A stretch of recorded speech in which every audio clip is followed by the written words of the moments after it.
الحمد للہ وکفا والصلاة والسلام علی عباده الذین اصطفى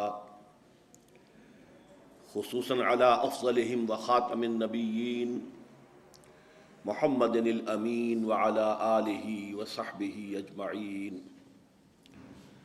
اما بعد فاعوذ باللہ من الشیطان الرجیم بسم اللہ الرحمن الرحیم یأمرهم بالمعروف وینہاہم عن المنکر ویحل لهم الطیبات ویحرم علیہم الخبائث ویضع عنہم اسرہم والاغلال التي كانت علیہم صدق اللہ العظیم رب اشرح لی صدری ویسر لی امری واحلل عقدۃ من لسانی یفقہوا قولی اللہم ربنا الہمنا رشدنا واعذنا من شرور انفسنا اللہم ارنا الحق حقا وارزقنا اتباعه وارنا الباطل باطلا وارزقنا اجتنابه اللہم وفقنا لما تحب وترضى اللہم ارزقنا اتباع نبیک واصحابہ وصلی علیہ وسلم ورضی اللہ عنہم اجمعین آمین یا رب العالمین۔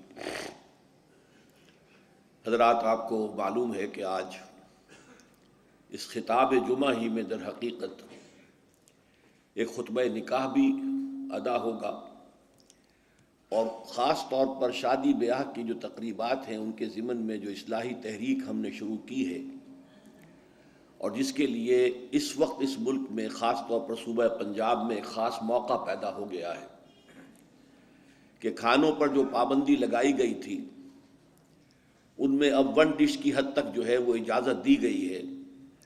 تو اس حوالے سے اس میں کچھ اور مزید تجاویز ہیں کہ جو میں چاہتا ہوں کہ ہماری اصلاحی تحریک کے حوالے سے لوگوں کے سامنے آ جائیں۔ ہو سکتا ہے کہ یہ موقع جو ہے اس کے لیے مناسب ہو اور اجتماعی سطح پر کچھ فیصلے اچھے ہو جائیں۔ میں نے ابھی جو آیت مبارکہ بلکہ اس کا ایک حصہ تلاوت کیا ہے، یہ لمبی آیت ہے، آیت نمبر 157 سورہ اعراف۔ اس میں نبی اکرم صلی اللہ علیہ وسلم کی شان میں بعض چیزیں بیان ہوئی ہیں۔ یأمرهم بالمعروف وینہاہم عن المنکر۔ حضور کا ایک کام یہ ہے کہ آپ لوگوں کو حکم دیتے ہیں نیکی کا اور روکتے ہیں بدی سے۔ دوسرا، وَيُحِلُّ لَهُمُ الطَّيِّبَاتِ وَيُحَرِّمُ عَلَيْهِمُ الْخَبَائِثَ۔ ان پر حلال قرار دیتے ہیں پاکیزہ چیزوں کو، اور حرام قرار دیتے ہیں بری چیزوں کو، خبیث چیزوں کو، ناپاک چیزوں کو۔ تیسرا فعل، وَيَضَعُ عَنْهُمْ إِصْرَهُمْ وَالْأَغْلَالَ الَّتِي كَانَتْ عَلَيْهِمْ۔ اور لوگوں پر جو بوجھ لدے ہوئے ہیں اور جو ان کے گردنوں میں طوق پڑے ہوئے ہیں ان سے ان کو آزادی عطا کرتے ہیں۔ یہ نبی اکرم صلی اللہ علیہ وسلم کی شان میں 3 باتیں ہیں جو اس آیت میں آئی ہیں۔ اس کے بعد فرمایا گیا فَالَّذِينَ آمَنُوا بِهِ وَعَزَّرُوهُ وَنَصَرُوهُ وَاتَّبَعُوا النُّورَ الَّذِي أُنزِلَ مَعَهُ أُولَٰئِكَ هُمُ الْمُفْلِحُونَ۔ تو جو لوگ ان پر ایمان لائیں گے، ان کا احترام اور اعزاز کریں گے، ان کی مدد کریں گے، اور جو نور ان کے ساتھ نازل کیا گیا ہے اس کی پیروی کریں گے، تو وہی فلاح پانے والے ہوں گے۔ اللہم ربنا اجعلنا منہم، اللہم ربنا اجعلنا منہم، آمین یا رب العالمین۔ اب یہ جو میں نے 3 چیزیں بیان کی ہیں، اس وقت ان میں سے صرف ایک کے بارے میں مجھے گفتگو کرنی ہے۔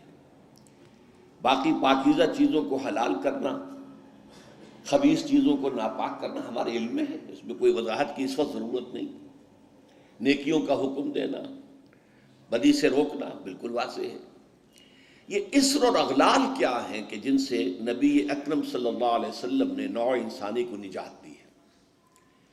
یہ اسر و اغلال در حقیقت مذہبی اعتبار سے اور سماجی اعتبار سے ایسے بوجھ ہوتے ہیں جو لوگ اپنے اوپر خود لاد لیتے ہیں۔ ایک تو احکام شریعت ہیں، ان کی پیروی تو لازمی ہے۔ کوئی فوت ہو گیا ہے تو آپ نماز جنازہ پڑھیں گے، اس کی تدفین ہوگی، لیکن یہ کہ اب اس پر آپ نے 30 رکھ لیا، 10واں رکھ لیا، 40واں رکھ لیا، برسی رکھ لی، یہ سب آپ نے اپنے اوپر بوجھ لاد لیے۔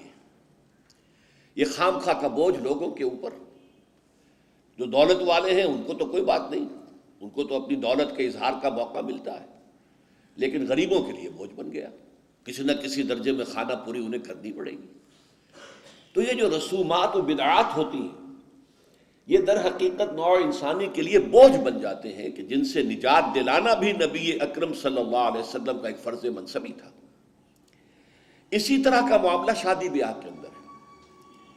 سادہ ترین تقریب، جو کم سے کم چیزیں کہ جو سنت رسول صلی اللہ علیہ وسلم سے ثابت ہیں اور تعامل صحابہ رضی اللہ تعالی عنہم اجمعین سے ثابت ہیں، اس پر اکتفا کرنے کی بجائے اس میں نئی تقریبات، ایک دعوت کی بجائے 5 6 دعوتیں ہو رہی ہیں، اور لوگ خرچ کر رہے ہیں، اسراف بھی ہو رہا ہے، تبذیر بھی ہو رہی ہے۔ پھر میں عرض کروں گا دوبارہ، جو کروڑ پتی ہیں ان کے لیے تو یہ اپنی دولت کے اظہار کا موقع ہوتا ہے کہ ہم بڑے دولت مند ہیں، غریبوں کے لیے یہ اسر اور اغلال بن جاتے ہیں۔ انہیں بھی خیال ہوتا ہے میری بھی بچی ہے، میں اس کے ہاتھ پیلے کر رہا ہوں، وہ کیا سوچے گی، فلاں کی شادی ہوئی تھی، کس طرح وہ کوٹھی بقعہ نور بنی ہوئی تھی، میرے والد کو اتنی بھی توفیق نہ ہوئی کہ کچھ بجلی کے جو ہے میرے گھر کے اوپر بھی جو ہے وہ چراغ روشن ہو جاتے، وہاں اتنی بڑی دعوت ہوئی تھی لیکن ان کو اتنی بھی توفیق نہ ہوئی کہ انہوں نے کچھ لوگوں کو کھانا کھلا دیا ہوتا۔ لہذا انسان کرتا ہے اور مجبوراً کرتا ہے۔ یہ اسر اور اغلال جو ہیں، ان سے نجات دلانا بھی در حقیقت جو نبوی مشن ہے، ان الفاظ کے روح سے حضور کے مقصد بعثت میں شامل ہے۔ چنانچہ میں نے آپ کو معلوم ہے کہ اصل تو اپنی زندگی لگائی ہے قرآن مجید کی طرف لوگوں کو دعوت دینے میں، اور کچھ عملی جد و جہد کی ایک ایسی جماعت تیار کی جائے کہ جو اس ملک کے اندر اسلامی نظام کو قائم کرنے کے لیے میدان میں آ سکے۔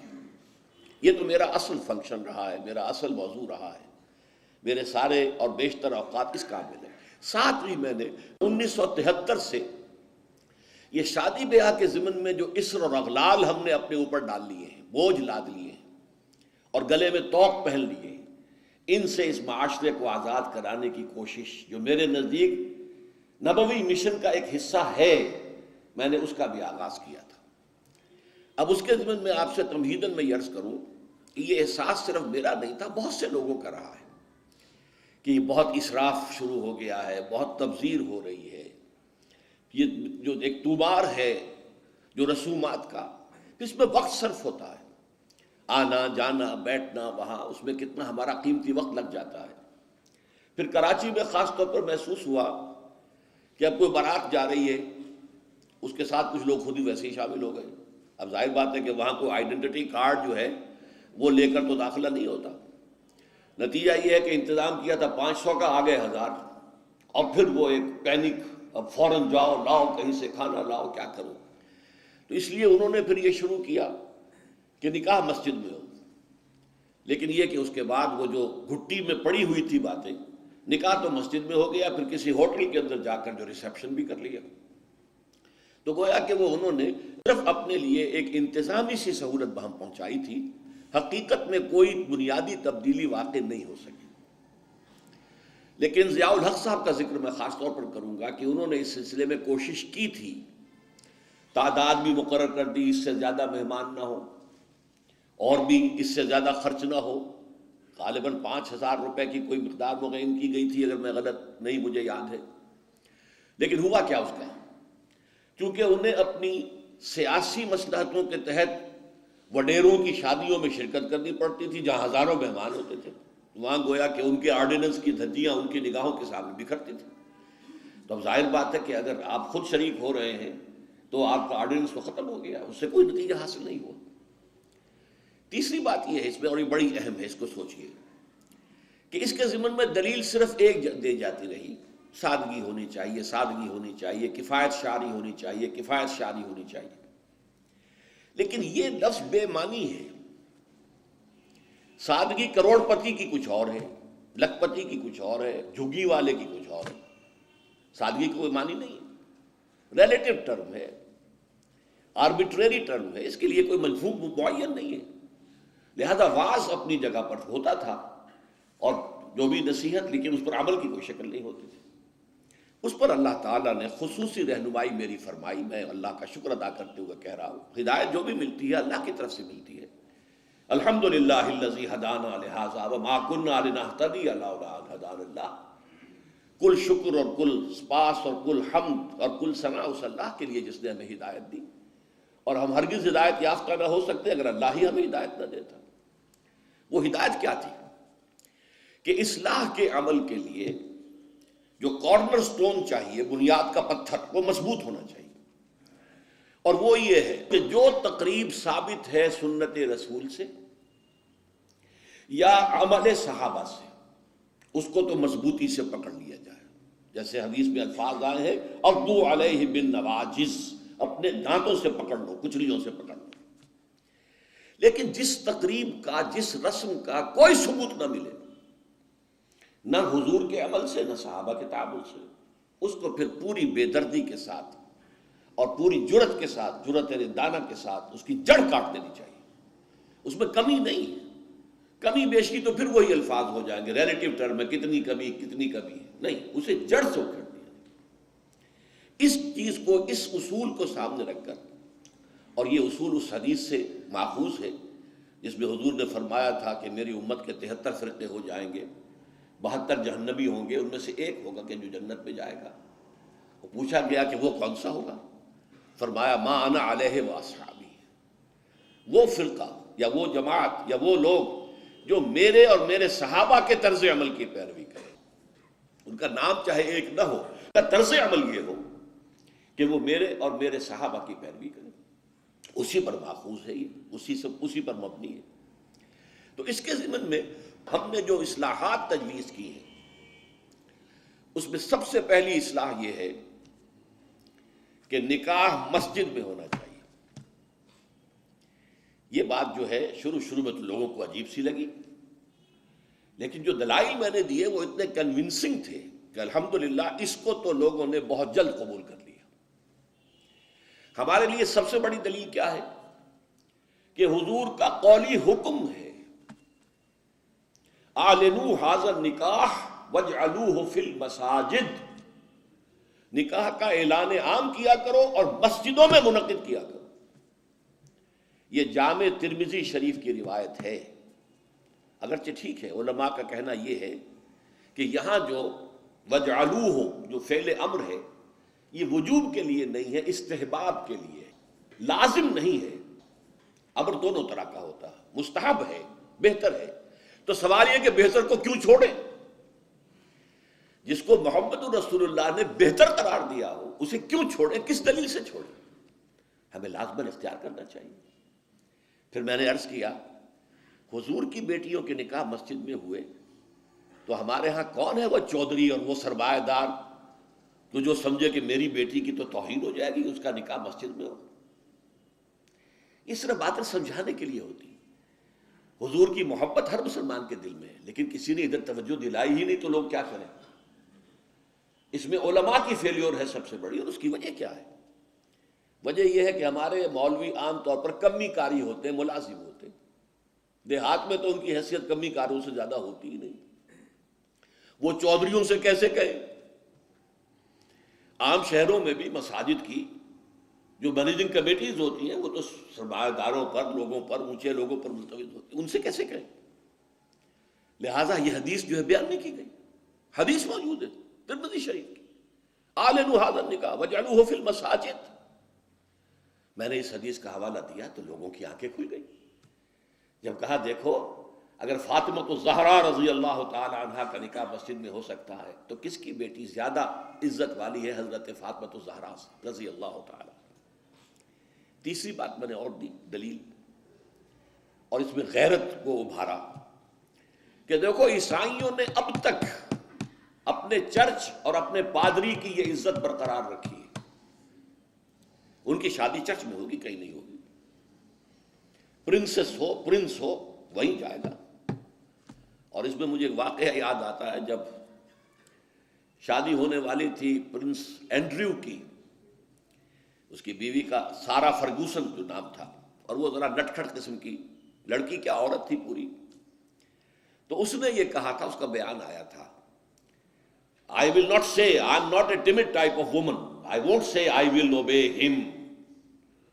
اس سے مجھے معلوم ہوا کہ ان کے نکاح کے اندر یہ قول بھی ہوتا ہے کہ پادری کے سامنے چرچ میں کھڑے ہو کر، چونکہ ان کے ہاں پردہ نہیں ہے، لڑکا اور لڑکی دونوں آمنے سامنے کھڑے ہو کر ایجاب و قبول کرتے ہیں، اور لڑکی یہ بھی کہتی ہے کہ میں اس کی تابع داری کروں گی۔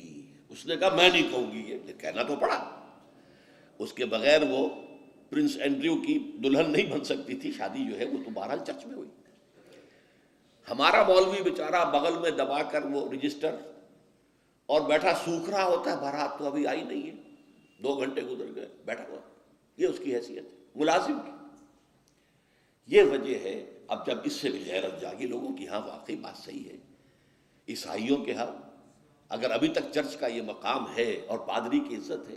چوتھی دلیل میں نے اور دی، دیکھو نکاح سے کیا ہوتا ہے کہ ہمارے اس معاشرے میں ایک نئے خاندان کی بنیاد پڑتی ہے، اس کے لیے دعا کرنا، خیر برکت بھلائی سعادت، یہ اس نکاح کا جز ہوتا ہے۔ لکھتے بھی ہیں کہ دعا میں شریک ہو۔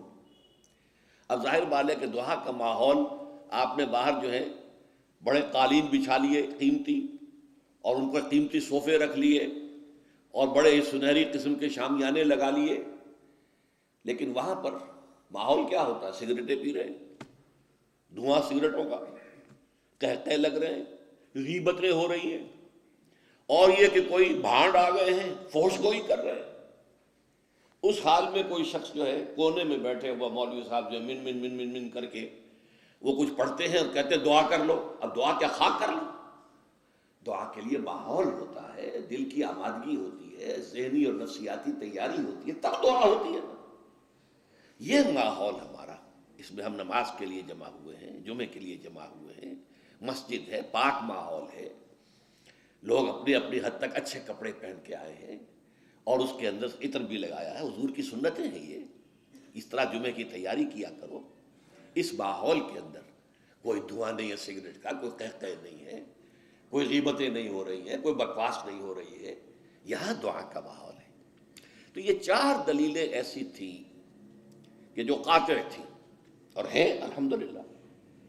تو پہلی بات کہ مسجد کے اندر نکاح کی محفل منعقد کی جائے، اس کے لیے میں سمجھتا ہوں کہ ذرا سی تعلیم اور تلقین اگر ہو جائے، اور اگر حکومت کی سطح پر یہ کام ہو، ابھی تک تو یہ میں انفرادی طور پر ہو چکے ہیں، اب اس کو 30 برس میں نے جدوجہد کی ہے، ہماری تحریک کے تحت ہوئی ہے، اگر کہیں یہ سرکاری سطح پر حکومت کی سطح پر ہو جائے تو یقیناً یہ ہے، میں کہتا رہا ہوں کہ بھئی برادریوں کے سطح پر فیصلہ کرو چلو، لیکن سرکاری سطح پر ہو جائے تو کیا کہتے ہیں۔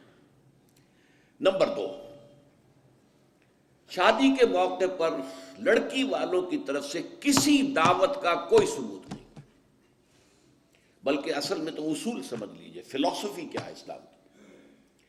شادی کے معاملے میں لڑکی والوں پر کوئی بوجھ نہیں آنا چاہیے، سارا خرچہ لڑکے کے ذمہ۔ اب آپ غور کیجئے، شادی لڑکے کی ضرورت بھی ہے، لڑکی کی ضرورت بھی ہے۔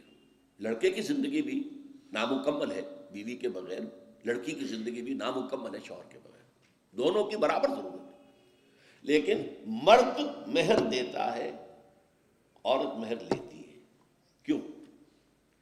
مرد کی قوامیت، اور یہ علامت ہے کہ مرد طالب ہے، عورت مطلوب ہے۔ یہ مہر کوئی قیمت نہیں ہے، بعض اللہ بعض اوقات بعض نکاح خواہ کہہ دیتے بعوض اتنے مہر کے میں نکاح میں دیتا ہوں، یہ بڑا غلط لفظ ہے۔ بس مہر کا اعلان کیا جائے اتنا مہر ہے، بعوض نہیں، یہ کوئی اس کی قیمت نہیں ہے، کوئی خریداری نہیں ہو رہی ہے، لیکن یہ ہے کہ علامت ہے، ٹوکن ہے۔ ایسا بھی مہر مقرر کیا گیا، کسی کے پاس دینے کو کچھ نہیں تھا، حضور نے فرمایا اچھا اپنی اس بیوی کو اتنی سورتیں قرآن کی پڑھا دینا، یہ بھی مہر ہو گیا۔ تو یہ چیز ہے کہ طالب ہے لڑکا، اور اس کا گھر آباد ہونا ہے۔ لڑکی کا معاملہ جو ہے وہ اس کے برعکس ہے، اس پر کوئی بوجھ نہیں آنا چاہیے۔ اس کے ماں باپ نے پال پوس کر تمہارے حوالے کر دی، شرم کرو کہ اس کے بعد تمہیں کچھ مزید چاہیے اس سے، اس سے بڑی بات کیا ہے؟ لہذا لڑکی والوں کی طرف سے دعوت طعام کا کوئی ثبوت نہیں، اس کی جڑ کٹنی چاہیے، زیرو، کوئی مشروب بھی نہیں، کوئی اور نہیں۔ بلکہ آپ کو معلوم ہے نکاح کی محفل میں چھوارے کون لے کے آتا ہے؟ لڑکے والے۔ اور پھر پلاؤ متنجن کس سے کھاتے ہیں؟ ذرا دیکھیے کس قدر یہ مزہ کا خیز صورت ہے۔ فرض کیجئے گئے ہیں آپ کسی کے گھر پر جا کر، لڑکی کے گھر پر جا کر نکاح ہو رہا، نکاح ہو گیا، اب چھوارے جو ہے لڑکے والوں کی طرف سے، اور اس کے بعد دعوت ہو رہی ہے، پلاؤ متنجن بریانی کس کی طرف سے؟ لڑکی والوں۔ عقل کے ناخن لو، تو کیا چھوارے نہیں وہ بانٹ سکتا تھا جس نے تمہیں مرغ پلاؤ کھلایا؟ یہ کیوں ہے؟ اس کو سمجھیے۔ ہمارے ہاں دو تہذیبیں گڑبڑ ہو گئی، ایک اسلامی تہذیب اور اس کا تقاضا، ایک ہماری جو پرانی ہندوانہ تہذیب ہے اس کے اثرات چل رہے ہیں۔ ہماری تہذیب کا یہ ہے کہ لڑکا خرچ کرے گا اور وہ چھوارے لے کر آئے گا۔ ہندوانہ تہذیب ہے یہ دعوت لڑکی والوں کی طرف سے، یہ ہماری نہیں ہے۔ اور اس کے لیے میں لطیفہ آپ کو سنا دوں، یہ جو میوات کا علاقہ تھا جہاں سے کہ یہ تبلیغی جماعت شروع ہوئی ہے، بڑا کام کیا انہوں نے، شدھی کی تحریک، چونکہ ہندوؤں نے اسے ٹارگٹ کر لیا تھا اس علاقے کو، وہاں حال یہ تھا کہ کبھی کوئی بزرگ کسی کے ایمان لے آئے تھے، تربیت ہوئی نہیں، تعلیم ہوئی نہیں، تو کہنے کو مسلمان تھے، نام بھی آدھے ہندو آدھے مسلمان، نام بھی ایسے ہوتے تھے۔ اب ان کے ہاں جب شادی ہوتی تھی تو ایک تو مولوی جی، وہ مولوی کہتے ہیں، مولوی نہیں، مولوی جی نے آ کے بول پڑھا دیے، نکاح ہو گیا۔ اطمینان نہیں ہوتا تھا کہ یہ صرف بول سے میں نے قبول کیا، یہ بندھن بن گیا نہیں۔ پھر پھیرے ڈلواتے تھے، لڑکے کی چادر لڑکی کی چادر میں گرہ باندھو اور سب کے سامنے 7 چکر لگواؤ تو پتہ لگے گا کہ واقعی عقد کہتے ہیں گرہ کو، عقدہ گرہ کہتے ہیں، عقد گرہ۔ یہ جو نکاح کی گرہ بندی ہے یہ اس طرح پکی ہوگی کہ پہلے مولوی جی بول پڑھا دیں اور پھر جو ہے پھیرے ڈلوا لیے۔ تو ہمارے ہاں یہ چھوارے تو مولوی جی والی تہذیب ہے، اور پھر اس کے بعد دعوت جو ہے یہ ہندوانہ تہذیب ہے، یہ وہ پھیرے ہیں۔ کوئی ثابت نہیں ہے، اس کی جڑ کاٹی جائے، کمی نہیں، جڑ کاٹی جائے۔ پھر میں کہوں گا کمی بیشی جو ہے یہ پھر وہ ریلیٹیو ٹرمز ہو جاتی ہے، تو جہاں انگلی رکھنے کی جگہ ہوگی وہاں پورا ہاتھ اور پونچھا رکھ دیا جائے گا، جڑ کاٹی جائے۔ یہ دوسری ہم نے تجویز پیش کی۔ نتیجہ کیا نکلا؟ ان دو کو جمع کیجئے، لڑکی کے گھر پر کوئی فنکشن ہے ہی نہیں، جانبین مسجد میں جمع ہوئے، یہ لڑکے والے بیٹھے ہیں، وہ لڑکی والے بیٹھے ہیں، دونوں یہاں ہیں، ان کے یہاں کی خواتین بھی یہاں اندر ہوں گی، ہمارے یہاں اب خواتین ہال ہے، مسجد میں آئے، نکاح ہوا، اپنے اپنے گھروں کو جاؤ، کوئی تکلیف نہیں۔ اس کا نتیجہ کیا نکلا کہ جسے آپ جنج کہتے ہیں، بارات، اس کا تصور زیرو ہو گیا۔ اسلام میں بارات کا کوئی تصور نہیں، سہرہ بندی کی کوئی تقریب نہیں، ہندوانہ تقریبات ہیں۔ بارات کے لیے عربی میں کوئی لفظ ہی نہیں ہے، قرآن اور حدیث میں کیا ہوگا؟ عربی میں نہیں ہے، کوئی لفظ نہیں۔ یہ خالص عجمی لفظ، بارات عجمی ہے، ایرانی ہے، اس کا اسلام سے کوئی تعلق نہیں، جڑ کٹ جائے اس کی۔ یہ بھی ہندوانہ تصور ہے۔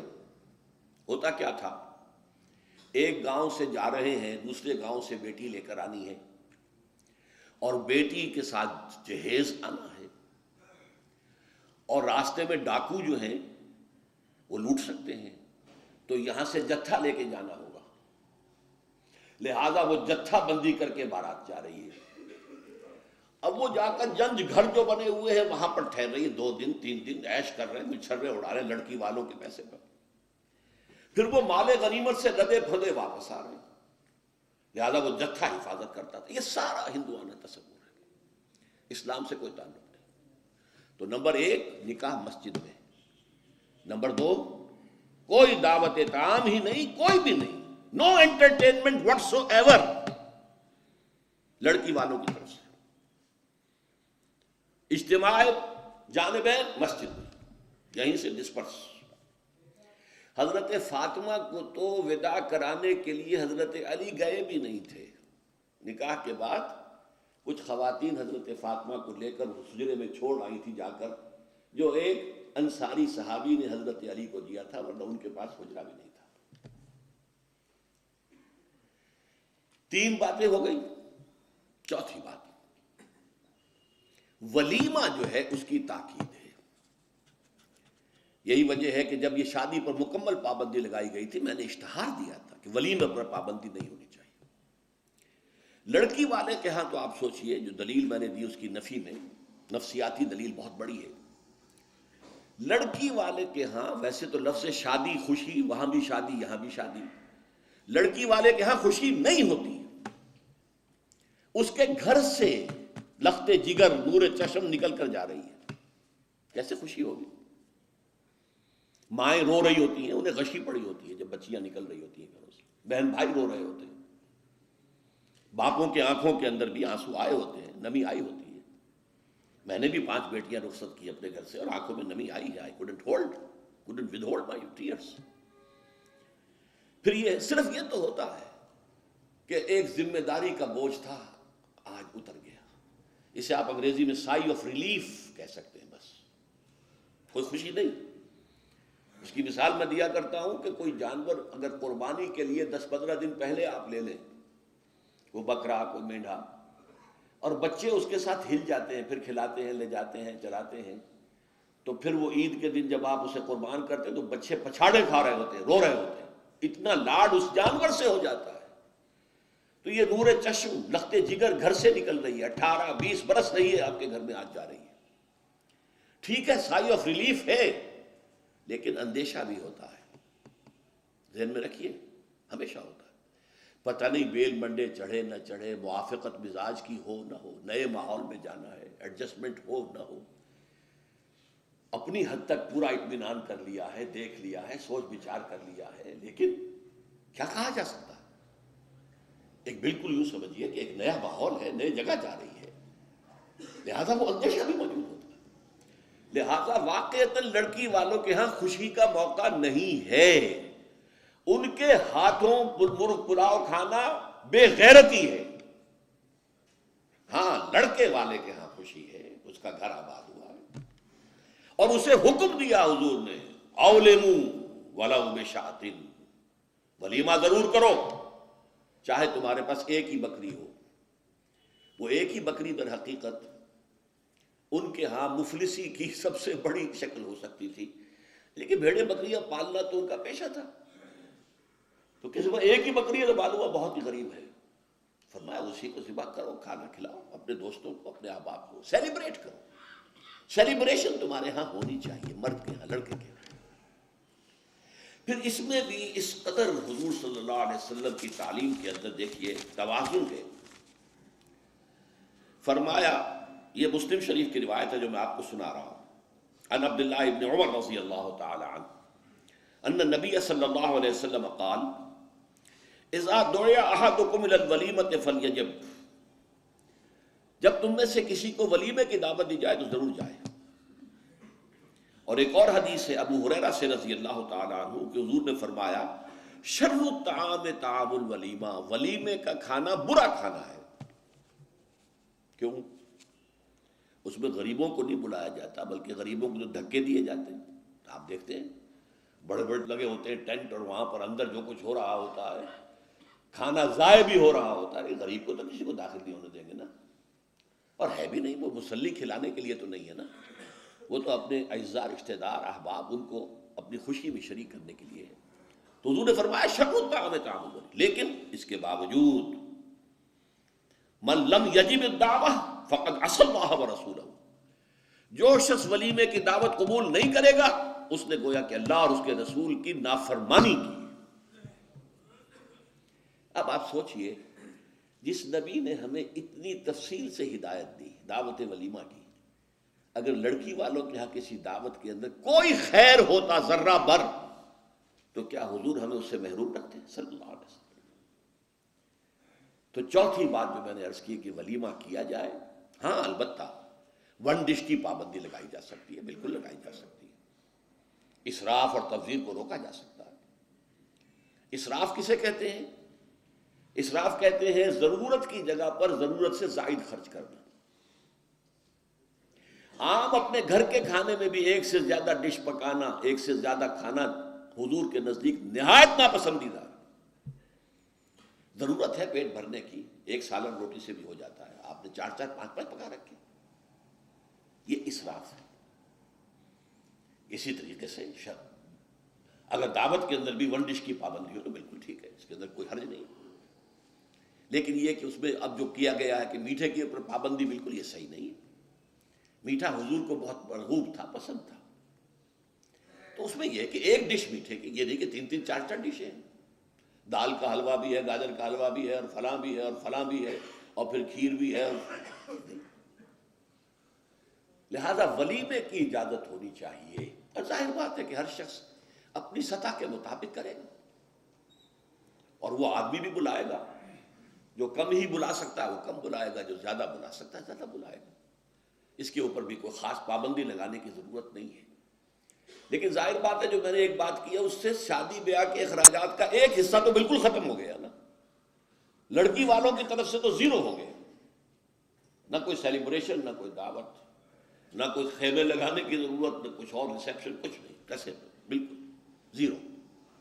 لڑکے والے جو ہیں دعوت ولیمہ، اور اس کے اندر ظاہر بات ہے کہ اپنے ساتھیوں کو، دوستوں کو، اعزاء کو، اقارب کو، جس حد تک بھی اس کے لیے ممکن ہے۔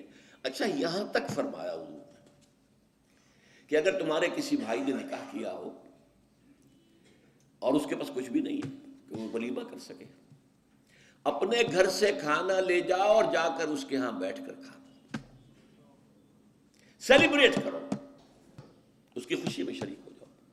یہ کس قدر فطری تعلیمات ہے، غور کیجیے۔ جیسے کہ میں نے بتایا کہ اصل خوشی جو ہے وہ لڑکے والے کے، اس کا گھر آباد ہوا، لڑکی والے کے تو خوشی نہیں ہے، ان کے ہاں سے تو ایک فرد جو ہے وہ نکلا ہے۔ اچھا، اب آئیے 5ویں چیز، جہیز کی جڑ کاٹی جائے۔ اگرچہ میں نے جو عہد لیا تھا، یہ 10 جنوری 1975 کا میرے پاس یہ ایک رقعہ ہے موجود، لکھا ہوا، ہمارے ایک ساتھی تنظیم کے ہوتے تھے محمد حنیف ورک، ان کی شادی پر میں نے جو خطبہ دیا تھا، پھر میں نے مسجد خضرہ میں لوگوں کو کھڑے ہو کر ہاتھ اٹھوا لیے تھے کہ اس کی پابندی کرنی ہوگی، اب انہوں نے ہاتھ اٹھائے تھے، اس میں میں نے اس کو شامل نہیں کیا تھا۔ یہ جہیز کا معاملہ جو ہے یہ ذرا ہمارے معاشی نظام کے ساتھ وابستہ ہے، اس میں کوئی ڈیمانڈ اینڈ سپلائی کا معاملہ بھی ہے، یہ آسانی سے ختم ہونے والی لعنت نہیں ہے۔ اس وقت ہم نے صرف ایک پابندی لگائی تھی کہ اس کی نمائش نہ ہو، بلکہ یہ ہے کہ آپ کو جو کچھ دینا ہے 2 دن پہلے بھیج دیجئے لڑکے والے کے، یا 2 دن بعد میں بھیج دیجئے، نمائش نہ ہو، کہ غریبوں کو یہ احساس نہ ہو کہ فلاں کی بیٹی تو یہ کچھ لے کر گئی ہے، اور یہ کہ میرے پاس کچھ بھی نہیں ہے دینے کے لیے۔ یہ جو احساس محرومی ہے، آپ نوٹ کیجئے، میں نے آپ کو بتایا اسراف کہتے ہیں ضرورت کی جگہ پر ضرورت سے زیادہ خرچ کرنے کو، اور تبذیر کہتے ہیں بلا ضرورت خرچ کرنے کو، صرف نمود و نمائش کے لیے، اپنی دولت کے مظاہرے کے لیے، اپنی دولت مندی کی دھوس چبانے کے لیے۔ پوری کوٹھی جو ہے قمقمہ بنی ہوئی ہے، ہر جگہ پر، ہر درخت کے ہر پتے کے ساتھ بلب لگا ہوا ہے، معلوم ہو جگمگ جگمگ جگمگ ہو رہی ہے، بڑے عمدہ لباس، سفید براق پہنے ہوئے جو بہرے ہیں وہ کھانے ڈشیں لیے ادھر ادھر جا رہے ہیں۔ یہ جو کچھ ہے اسراف، اور اس کے بعد تبذیر۔ تبذیر کے بارے میں تو فرمایا، اسراف کے لیے تو صرف یہ کہا تسرفو لا تسرفو، اسراف نہ کرو، کلو واشربو ولا تسرفو، کھاؤ پیو اسراف نہ کرو۔ لیکن تبذیر کے بارے میں فرمایا ان المبذرین کانوا اخوان الشیاطین، یہ مبذر جو ہیں یہ تو شیطانوں کے بھائی ہیں۔ کیوں؟ کافی عرصے تک میرا ذہن اس پر اڑا رہا، کیوں یہ کیوں تشبیہ دی گئی؟ پھر بات کھلی سورہ مائدہ میں جا کر، شراب کی حرمت کے ضمن میں الفاظ آئے، انما یرید الشیطان ان یوقع بینکم العداوۃ والبغضاء فی الخمر والمیسر، یہ شیطان یہ چاہتا ہے مسلمانوں کہ تمہارے اندر آپس میں بغض اور دشمنی پیدا کر دے، شراب کے ذریعے اور جوئے کے ذریعے۔ شیطان چاہتا یہی ہے،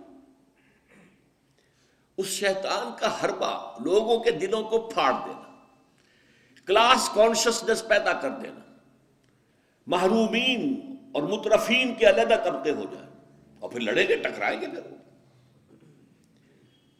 اور یہی کام اس میں ہے، جس گھر میں لڑکی کی شادی پر اس طریقے سے پیسہ جو ہے بہایا جا رہا ہے پانی کی طرح، وہاں کوئی شوفر بھی ہے، ان کا ڈرائیور، کوئی پہرے دار بھی ہے، کوئی خانسامہ بھی ہے، اس کی بیٹی بیٹھی ہوئی ہے، بوڑھی ہو رہی ہے، وہ ہاتھ پیلے نہیں کر سکتا، اس کے دل کے جذبات کیا ہوں گے اس وقت؟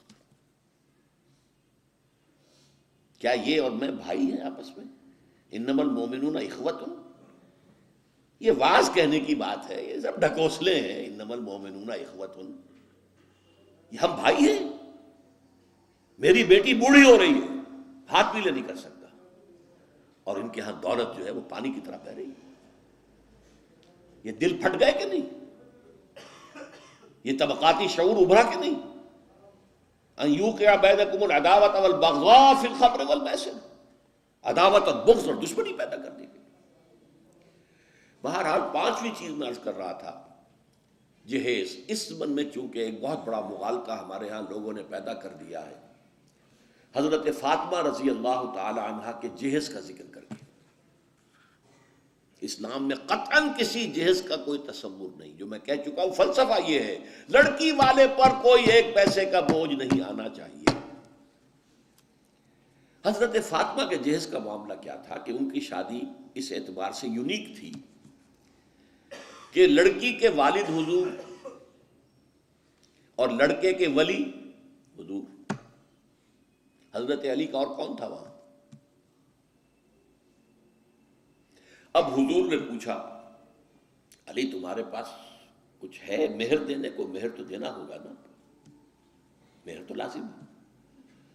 انہوں نے صاف ہاتھ چھاڑ دیے اپنے کہ میرے پاس تو کچھ بھی نہیں ہے۔ وہ تو فقراء صحابہ میں سے تھے، جیسا کہ میں نے آپ کو بتایا ابھی، ان کے پاس تو کوئی گھر بھی نہیں تھا، حجرہ بھی ایک انصاری صحابی نے انہیں دیا ہے کہ یہاں آپ اپنی بیوی کو رخصت کرا کے لے آئیں۔ کہا میرے پاس تو کچھ نہیں۔ فرمایا تمہارے پاس ایک زرہ ہوتی تھی؟ کہ جی ہاں زرہ تو ہے۔ انہوں نے کہا اصل میں سمجھا کہ زرہ تو ایک ہتھیار ہے، جہاد کے لیے ہے، وہ کوئی دولت تو نہیں ہے۔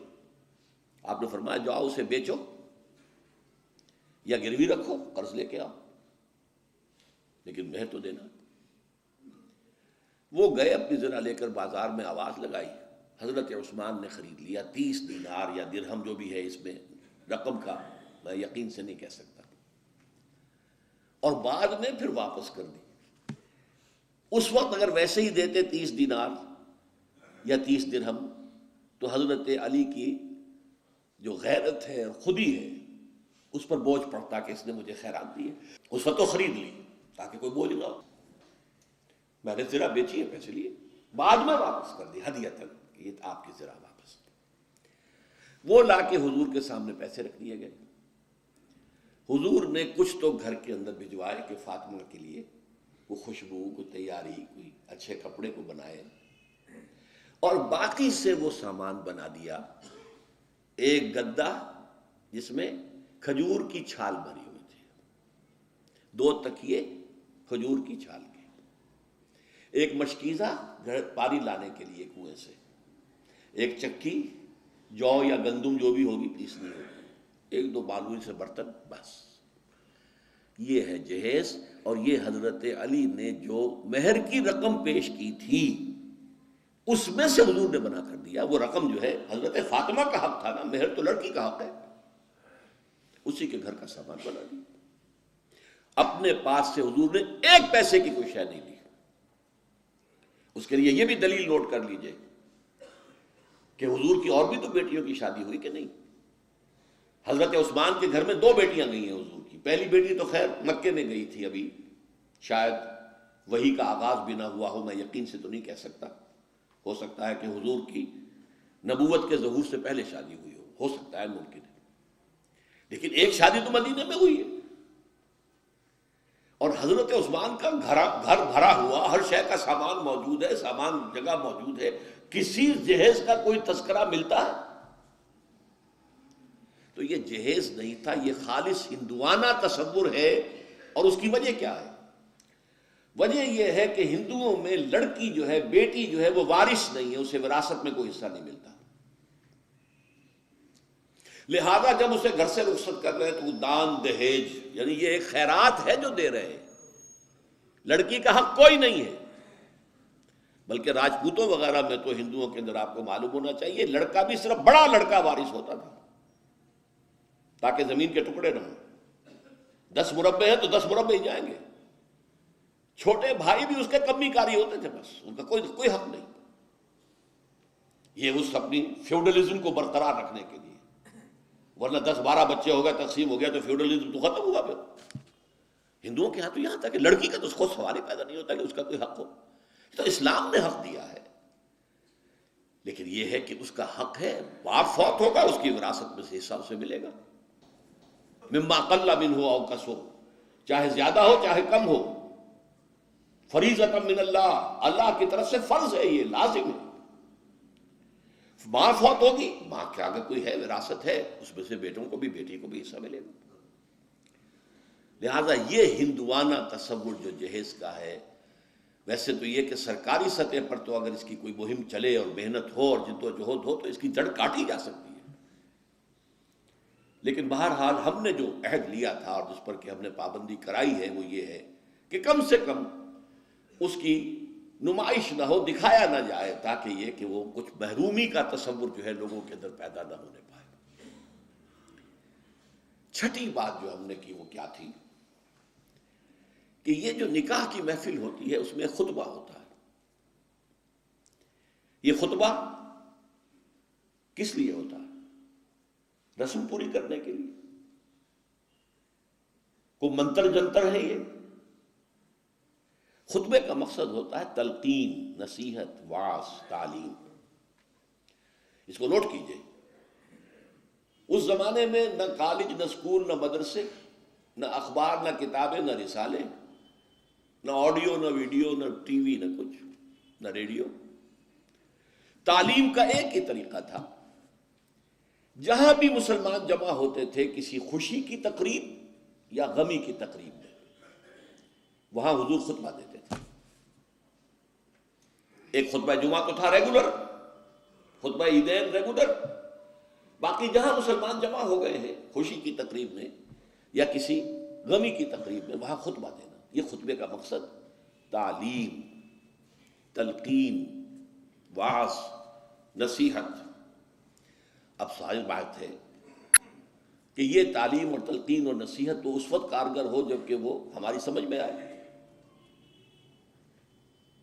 ورنہ تو رسم رہ گئی رسم ازا، روح بلالی نہ رہی، فلسفہ رہ گیا، تلقین غزالی نہ رہی، تو رسم ہے۔ لیکن اس رسم کی جو کوتاہی ہے، اس کی کمی کو پورا کرنے کے لیے ہم نے کیا کیا؟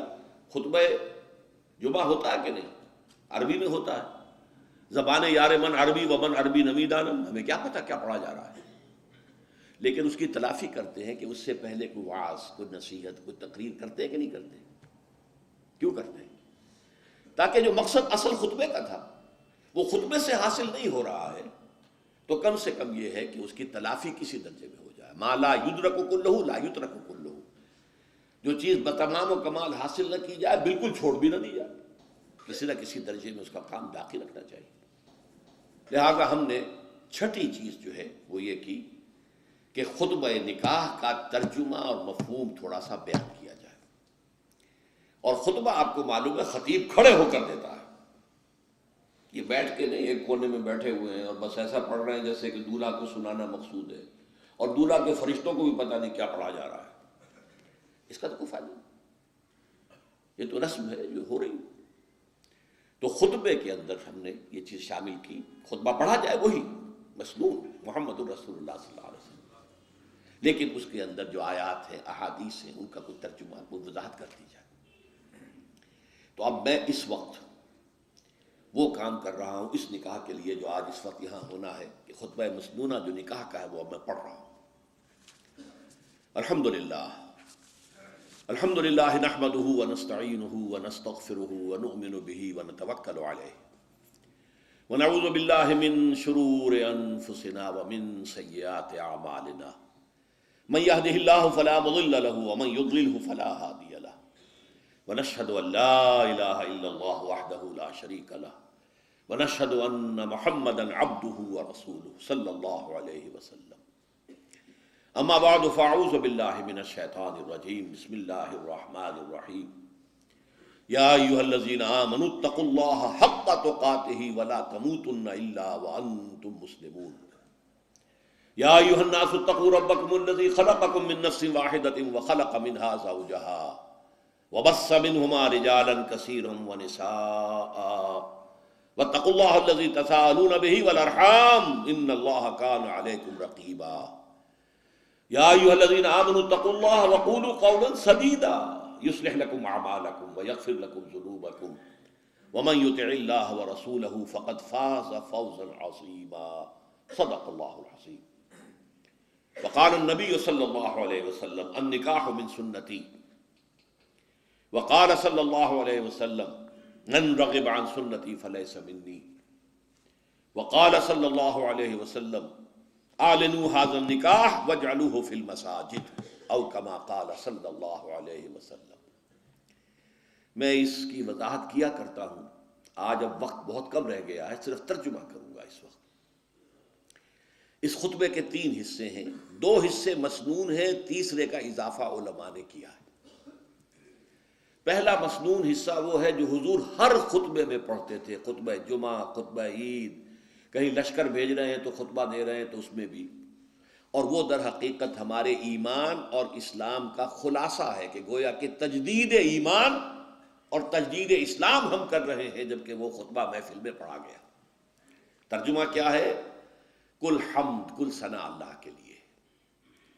ہم بھی اسی کی ثنا اور حمد کرتے ہیں، اسی سے مدد مانگتے ہیں، اسی سے اپنے گناہوں کی معافی چاہتے ہیں، اسی پر ہمارا یقین ہے، اسی پر ہمارا توکل ہے، اسی کی پناہ ہم طلب کرتے ہیں اپنے نفسوں کی شرارتوں سے اور اپنے اعمال کی برائیوں سے. جس کو وہ ہدایت دے دے اسے کوئی گمراہ نہیں کر سکتا. اللہم ربنا اجعلنا منہم، اللہ ہمیں ان میں شامل کرے. اور جس کی گمراہی پر اس کی مہر لگ جائے اسے کوئی ہدایت نہیں دے سکتا. ربنا لا تجعلنا منہم. اور ہم سب گواہ ہیں اس بات کے کہ اللہ کے سوا کوئی معبود نہیں، وہ تنہا ہے، اس کے ساتھ کوئی شریک نہیں. اور ہم سب گواہی دیتے ہیں کہ محمد صلی اللہ علیہ وسلم اس کے بندے اور رسول ہیں. یہ ہے ایمان اور اسلام کا خلاصہ. محفل میں پڑھا گیا سب کی طرف سے ایمان کی تازگی، تجدید. ایمان کی ہم نے گویا کہ اسلام کی تجدید کر لی. اس کے بعد 4 آیتیں حضور نے چنی ہیں، ایک سورہ آل عمران سے، ایک سورہ نساء سے، 2 سورہ احزاب سے. انتخاب ہے محمد کا صلی اللہ علیہ وسلم. اور بنیاد یہ معلوم ہوتی ہے کہ تقویٰ کی تلقین، اللہ سے ڈرو، اللہ سے ڈرو. تمہیں پیش ہونا ہے اس کے سامنے، اپنے ایک ایک عمل کا حساب دینا ہے، بدلہ مل کر رہے گا. اس کی تلقین، اس کی تلقین. تقویٰ ہی ہے در حقیقت کہ جو ہمیں درست رکھ سکتا ہے ہمارے اعمال کو. اگر یہ احساس ہے تو پھونک پھونک کر قدم رکھیں گے کہ کہیں کوئی غلط کام ہم سے نہ ہو جائے. اور تقویٰ ہی کی بنیاد پر خاندان کی تعمیر ہو. نکاح میں اس لیے یہ آیتیں لی گئی ہیں، جیسے سورہ توبہ میں فرمایا لَمَسْجِدٌ أُسِّسَ عَلَى التَّقْوَى مِنْ أَوَّلِ يَوْمٍ. وہ مسجد قباء جس کی پہلے دن سے تعمیر اور تاسیس تقویٰ پر ہوئی، اسی طرح جس نکاح کی تاسیس اور تعمیر تقویٰ پر ہو گئی. اب میں ترجمے صرف کر سکتا ہوں اس وقت، ورنہ یہ تو ایک ایک آیت جو ہے 1 گھنٹے کا بیان چاہتی ہے. اہل ایمان اللہ کا تقویٰ اختیار کرو جتنا کہ اس کے تقویٰ کا حق ہے، اور دیکھنا موت نہ آنے پائے مگر فرما برداری کی حالت میں. کوئی لمحہ نافرمانی میں نہ گزرے مبادا اسی لمحے موت کا ظالم پنجہ آ کر تمہیں دبوچ لے.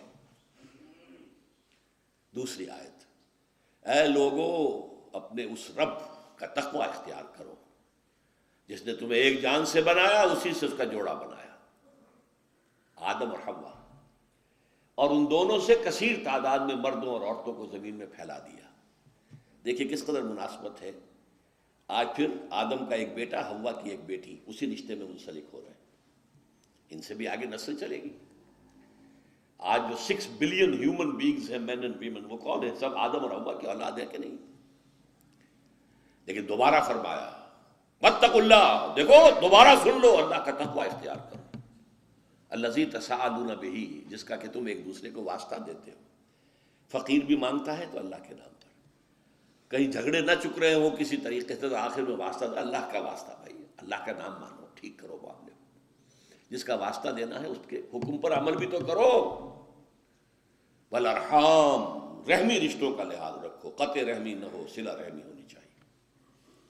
اللہ تعالیٰ تم پر نگران ہے، تمہارے ایک ایک عمل کو دیکھ رہا ہے۔ 2 آیتیں سورہ احزاب کی۔ اہل ایمان اللہ کا تقوی اختیار کرو، اور زبان سے وہی بات نکالو جو درست و سیدھی ہو۔ یہ بھی زبان کا تقوی ہو گیا نا، پہلے بولو، پہلے تولو پھر بولو، ایک ایک حرف کی جواب دہی کرنی ہوگی اللہ کے ہاں۔ تم نے یہ بات کہہ دی تھی، did you have the right to say it, حق تھا تمہارا، لہذا زبان کو پکڑو۔ اور اگر دل میں تقوی اور زبان کنٹرول میں آ گئی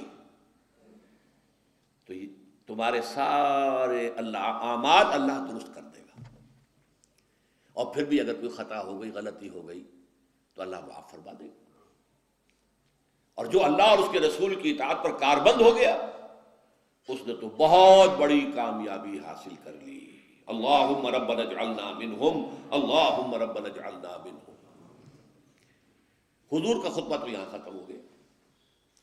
اب حدیثیں عام طور پر 2 پڑھی جاتی ہیں، میں نے 3 کر دی۔ پہلی حدیث النکاح من سنتی، شادی کی ترغیب ہے تجرد کے خلاف۔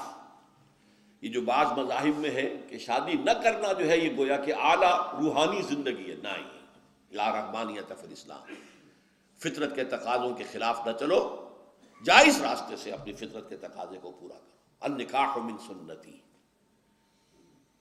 دوسری حدیث ہے من رغب عن سنتی فلیس منی، جس کو میری سنت پسند نہیں ہے تو اس کا مجھ سے کوئی تعلق نہیں، وہ نہ سمجھے اپنے آپ کو کہ میں امتی ہوں محمد کا صلی اللہ علیہ وسلم۔ اور یہ سنت پوری زندگی میں حضور کے طرز عمل کی پیروی کا نام ہے۔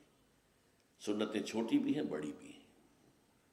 چھوٹیوں میں سب سے بڑی، نوٹ کر لیجیے میرے الفاظ، داڑھی کی سنت ہے، چھوٹی سنت ہے، ان میں سب سے بڑی ہے۔ یہ بھی سنت ہے کہ مسجد میں داخل ہو تو داہنا پاؤں آگے آئے، بایاں نہ آئے، بعد میں بایاں آئے، یہ بھی سنت ہے۔ چھوٹی سنتوں میں سب سے بڑی داڑھی کی سنت ہے۔ البتہ بڑی سنت کیا ہے؟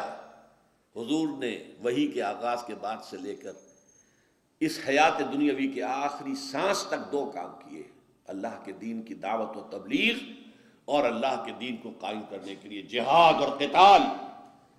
یہ ہے بڑی سنت، سب سے بڑی سنت، سب سے بڑی سنت، سب سے بڑی سنت۔ جیسے آج کل آپ کہتے ہیں macro economics and micro economics, تو میکرو سننا تو یہ ہے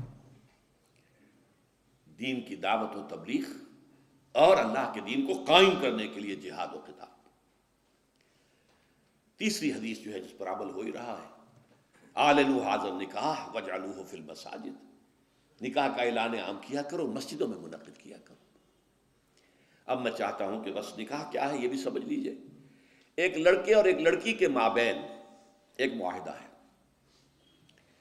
عیسائیوں میں آپ کو معلوم ہے لڑکا لڑکی دونوں سامنے کھڑے ہوتے ہیں، اس لیے کہ ان کے ہاں پردہ نہیں ہے۔ ہمارے ہاں پردہ ہے، تو چاہے آپ نے لڑکی کے گھر جا کر نکاح کیا ہو، لڑکی محفل میں تو نہیں ہوتی نا، لہذا لڑکی کا ایک وکیل ہوتا ہے جو اجازت لے کر آتا ہے، اور 2 گواہ اس کے ہوتے ہیں کہ اس نے اجازت حاصل کر لی ہے واقعتاً۔